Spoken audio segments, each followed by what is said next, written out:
Well, let's bring in Nader Hashemi in Waterloo, Canada, via Skype. Nader's the director for the Centre for Middle East Studies at the University of Denver.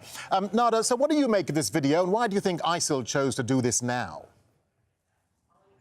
Well, it's clear that they're trying to capitalize on the global attention and outrage over the bombings in Sri Lanka last week to send a message that they're very much alive, that they're still able to inflict this type of mayhem on civilians.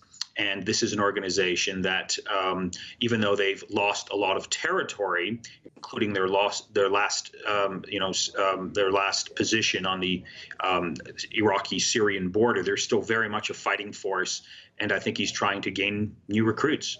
Yeah, and Baghdadi talks about the end of the battle in parts of Syria like Baghouz, and he also calls for attacks on the enemies of ISIL. Does the video go any way in telling us about ISIL's future tactics, given that the caliphate is now defeated? Not specifically, but I think if you follow what's happening in the areas that ISIS used to control, you still see almost every other day some form of assassination, bombing. You also see in those areas a lot of despair.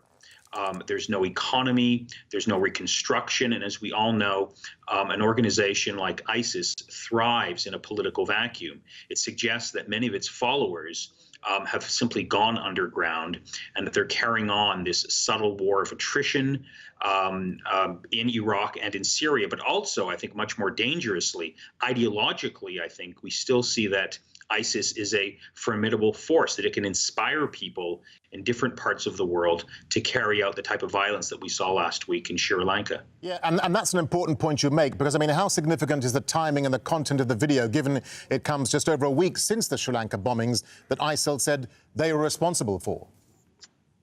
Right. He's trying to capitalize on it. He's trying to, I think, use the global attention on those horrific bombings in Sri Lanka to rally his troops, to say that he's still very much in command of the organization. Also, this is, I'd like to add, a huge embarrassment for Donald Trump and the U.S.